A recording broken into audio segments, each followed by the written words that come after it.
मातृदेवो भव पितृदेवो भव भन्छ। हुन पनि हो, जसले माता पितालाई भगवानको रूपमा लिएर सेवा गर्दैन, माता पितालाई मान्दैन, माता पितालाई पुज्दैन भने उसले मन्दिर जानुको कुनै औचित्य पनि छैन। प्रत्यक्ष भगवान भनेको त माता पिता र भगवान सूर्य, यी प्रत्यक्ष भगवान। शास्त्रीय दृष्टिकोणबाट त माता पिता भगवान सरह हुँदो रहेछ, भगवानको रूपमा हामीले मान्नु पर्ने रहेछ। तर व्यवहारिक दृष्टिकोणबाट माता पिता भनेको के हो, कसलाई माता पिता भन्छ? आउनुहोस्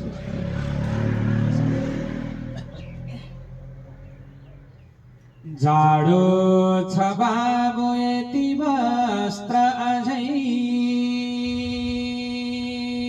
लगाऊ। यो कसले भन्छ? कि त आमाले भन्नुहुन्छ कि त पिताजीले भन्नुहुन्छ हो। जाडो छ बाबु यति वस्त्र अझै लगाऊ। जब जब यस्तै पुष्पाको अत्यन्तै चिसो ठन्डा मौसमको बेलामा बाहिर खेलिरहेको बेलामा माता पिताले हामीलाई देख्नुहुन्थ्यो। अनि हतार हतार दौडेर आएर चप्प समाउँदै नानी बाबुलाई सम्झाउँदै भन्नुहुन्छ कि बाबु नानो, तिमीलाई चिसो लाग्न सक्छ, तिमी बिरामी पर्न सक्छौ, टपक्क उठाएर लिएर जाने अनि न्यानो कपडा लगाइदिने भनेको कि त पिताजी कि त माताजी।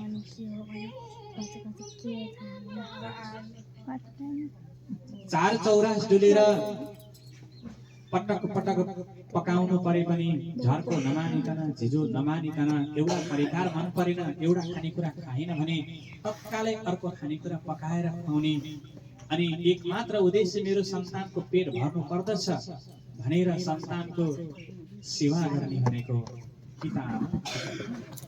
नौलो मिठो छ रसिलो अझै तिखाओ। यो भन्ने भनेको नि कि आमाले हो कि बुबाले? हेर्नुहोस् त, मोबाइल देखाइ देखाइ फकाइ फकाइ खुवाउनुहुन्छ कि खुवाउनुहुन्न? दौडाइ दौडाइ आफ्नो नानी बाबु। जब जब हामी घरबाट बाहिर निस्किन्छौँ तब पीडा सुरु हुन्छ उनी पिताजीलाई, उनी माताजीलाई।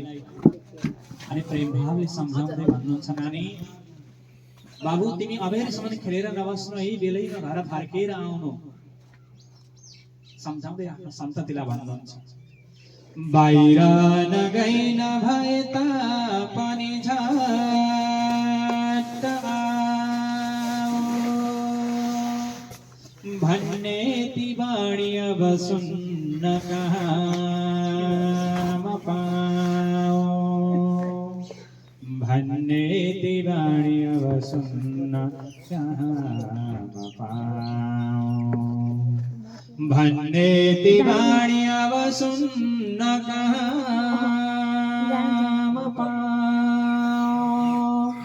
भन्ने ती बाणी अब सुन्न कहाँ पाऊ, भन्ने ती बाणी अब सुन्न कहाँ पाऊ।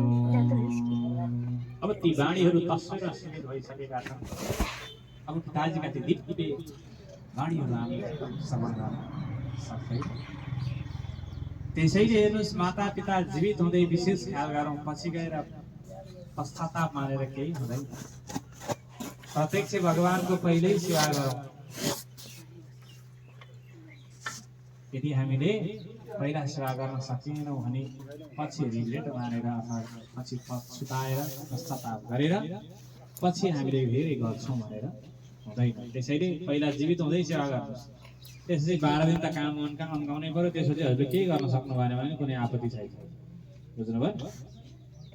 यो त संस्कार समाजको सबै कुरा हामीले गर्नुपर्ने। भन्दै आउनुहोस् अब हामी कथाको मूलभूत विषयमा प्रवेश गरौँ। हिजो हामीले तृतीय अध्यायसम्मको कथा श्रवण गरेर विश्राम लिएका थियौँ। त आज आउनुहोस् हामी चतुर्थ अध्यायबाट आजको कथा सुरु।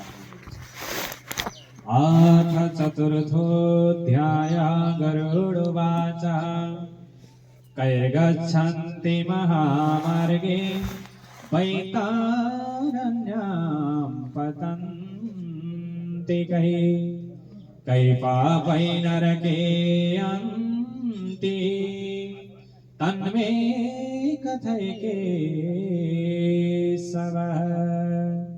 कै पापै नरके अन्ति तन्मे कथय केशवः।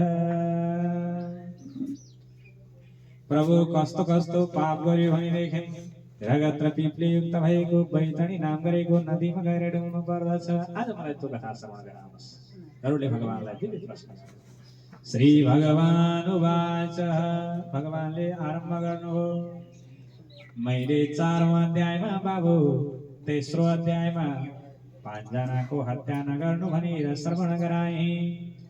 पहिलो नम्बरमा स्त्रीको हत्या नगर्नु, दोस्रो नम्बरमा बालकको हत्या नगर्नु, तेस्रो नम्बरमा ब्राह्मणको हत्या नगर्नु, 4औं नम्बरमा गौ माताको हत्या नगर्नु र 5औं नम्बरमा राजाको पनि हत्या गर्ने काम नगर्नु। किन हत्या नगर्नु?